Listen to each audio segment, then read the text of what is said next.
আজ এই মুহূর্তে যখন তোমার বন্ধুরা গেম খেলায়, আড্ডা মারায় বা রিল দেখতে ব্যস্ত, তখন তুমি একটা মোটিভেশন ভিডিও দেখছো।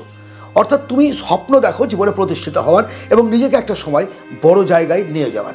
আমি জানি যারা জীবনে প্রতিষ্ঠিত হয় তারা প্রত্যেকে প্রথম জীবনে একটা স্বপ্ন দেখে এবং সেই স্বপ্নকে বাস্তবায়িত করার জন্য যে সমস্ত পদক্ষেপগুলো নেওয়া দরকার সেইভাবে তারা এগিয়ে চলে সামনের দিকে এবং সে জয়ী হয়। তুমি চাও সেটাই, আর সেটা চাও বলেই তুমি আজকে এডুকেশনালমূলক কোনো ভিডিও দেখার জন্য নিজেকে সঁপে দিয়েছো, নিজেকে তৈরি করার জন্য। তাহলে শোনো, তোমাকে প্রথমে যেটা করতে হবে সেটা হচ্ছে নিজের জীবনের প্রতি লক্ষ্য রেখে নিজেকে ভালোবাসতে হবে, অন্যের কথা নয়। নিজেকে স্বার্থপর হতে হবে। ইয়েস, তুমি যদি তোমাকে ভালো না বাসতে পারো, তুমি যদি তোমার কথা চিন্তা করতে না পারো, তুমি যদি নিজের উন্নতির কথা না ভাবো, অন্যরা কেউ ভাববে না। এই সমাজে একদল মানুষ পাবে যারা তোমাকে ঠেলে ফেলে দিতে চাইবে, তোমার জীবনটাকে সর্বনাশ করে দিতে চাইবে।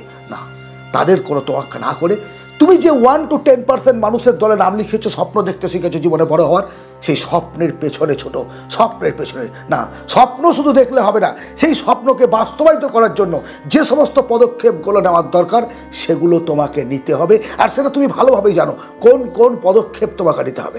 দেখো, একজন মেধাবী ছাত্র তার নাম্বারে তারা অনেক কিছু পেতে পারে, সার্ভিস পেতে পারে, সহানুভূতি পেতে পারে, কিন্তু যার মেধা নেই, একেবারে মেধাহীন, সে যদি তার প্রচেষ্টা দ্বারা ঘুরে দাঁড়াতে পারে, নিজে সফল হতে পারে, তাহলে জীবনে তার চেয়ে আনন্দের কোনো কিছু হতে পারে না।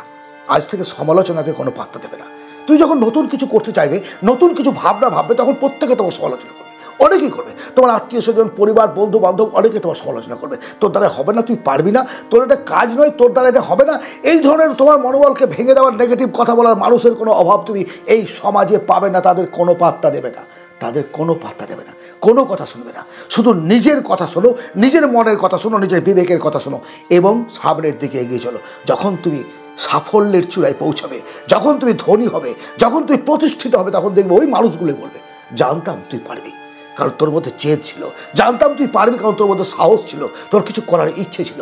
তারাই একই মুখে 12 রকমের কথা, 72 রকমের কথা আমরা বলি। সুতরাং কাউকে কোনো পাত্তা না দিয়ে শুধুমাত্র নিজের কথা চিন্তা করে, নিজের জীবনের উন্নতির কথা চিন্তা করে কাজ করে যাও। প্রথম জীবনে না বলতে শিখো, প্রথম জীবনে স্বার্থপর হও। কে কি বলছে শোনো লাভ নাই, আগে নিজেকে দেখো, তারপরে অন্যকে।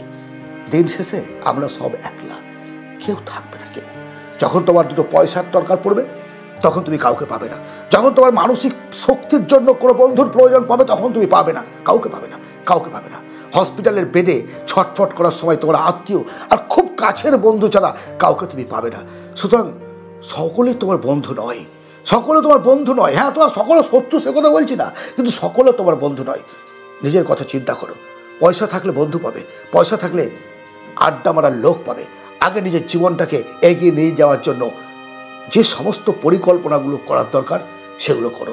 আর আমি জানি তুমি পারবে বলেছি, প্রথমেই বলেছি তুমি পারবে বলেই তুমি এতক্ষণ আমার সঙ্গে আছো, আমার এই চ্যানেলটিকে সাবস্ক্রাইব করেছো এবং আজও পর্যন্ত মোটিভেশন ভিডিও বিভিন্ন জনের দেখছো জ্ঞান বৃদ্ধির জন্য। জ্ঞান, বুদ্ধি, বিবেক জাগাও, শক্তি জাগাও।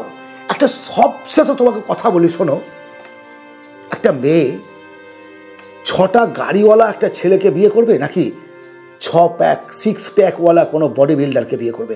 নিজেকে জিজ্ঞেস করো এবং কমেন্টে জানাও। আজকের এই আলোচনা যদি তোমার ভালো লাগে, অবশ্যই একটা লাইক করো, সাবস্ক্রাইব করো, সঙ্গে থেকো। ভালো লাগলে শেয়ার করো বন্ধু বান্ধবদের মধ্যে। ভালো থেকো। পরবর্তী ভিডিওতে আবার কথা হবে। ধন্যবাদ।